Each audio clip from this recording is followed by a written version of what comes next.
Big boss Malayalam season 6മായി ബന്ധപ്പെട്ട് latest അപ്ഡേറ്റിലേക്ക് നമുക്ക് പോവാം. അപ്പോൾ എല്ലാവരും കാത്തിരിക്കുന്നത് ഈ ആഴ്ചത്തെ നോമിനേഷനിൽ ആരൊക്കെ ഉണ്ടെന്ന് അറിയാനാണ്. സോ നോമിനേഷനിൽ ആരൊക്കെയെന്ന് നമുക്ക് വളരെ പെട്ടെന്ന് നോക്കാം. ജാസ്മിനെ നേരിട്ട് പവർ ടീം നോമിനേറ്റ് ചെയ്ത് കഴിഞ്ഞു.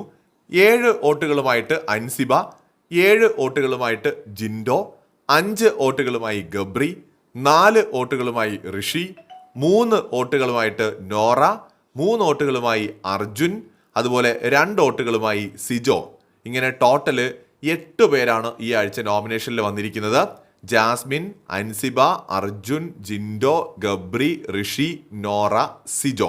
ഒരു പേര് ഞാൻ വിട്ടുപോയി, അഭിഷേക് ശ്രീകുമാർ. അഭിഷേകിനെ ഡയറക്റ്റ് നോമിനേറ്റ് ചെയ്തതാണല്ലോ. ആ ഒരു നമുക്കറിയാലോ, പണിഷ്മെന്റ് ആയിട്ട് കൊടുത്തതാണ്. അപ്പോൾ അഭിഷേകുമുണ്ട്. അങ്ങനെയാണെങ്കിൽ 9 പേര് ഈ ആഴ്ചത്തെ നോമിനേഷനിലുണ്ട്. അപ്സരയ്ക്ക് ഒരു വോട്ടേ കിട്ടിയിട്ടുള്ളൂ. അപ്പോൾ അതുകൊണ്ട് തന്നെ അപ്സര എന്തായാലും ഈ ആഴ്ചത്തെ നോമിനേഷനിൽ വരാൻ ചാൻസ് ഇല്ല. അപ്പോൾ ബാക്കിയുള്ള എല്ലാവരും ഈ പറയുന്ന നോമിനേഷനിലുണ്ട്. പവർ ടീം മെമ്പേഴ്സ് ആയിട്ടുള്ള നമ്മുടെ ശരണ്യ, അതുപോലെ സായി, അതോടൊപ്പം തന്നെ ശ്രീരേഖ, നന്ദന, ഇവർ രക്ഷപ്പെട്ടു. അതോടൊപ്പം തന്നെ നമ്മുടെ നിലവിലെ ക്യാപ്റ്റനായിട്ടുള്ള നമ്മുടെ റസ്മിനും രക്ഷപ്പെട്ടു. അങ്ങനെ 5 പേര് അങ്ങനെ രക്ഷപ്പെട്ടിട്ടുണ്ട്. അപ്പോൾ അതിനകത്ത് പിന്നെ ഉള്ള ഒരാളെന്ന് പറയുന്നത് നമ്മുടെ ശ്രീതു ആണ്. ശ്രീതു നോമിനേഷനിൽ വന്നിട്ടില്ല. ബാക്കി ഓൾമോസ്റ്റ് എല്ലാവരും വന്നു എന്നാണ് എനിക്ക് തോന്നുന്നത്. ശ്രീതു, അപ്സര ഒഴികെ ഓൾമോസ്റ്റ് എല്ലാവരും നോമിനേഷനിൽ വന്നിട്ടുണ്ട്. സോ കൂടുതൽ അപ്ഡേറ്റുകളുമായി വീണ്ടും കാണാം.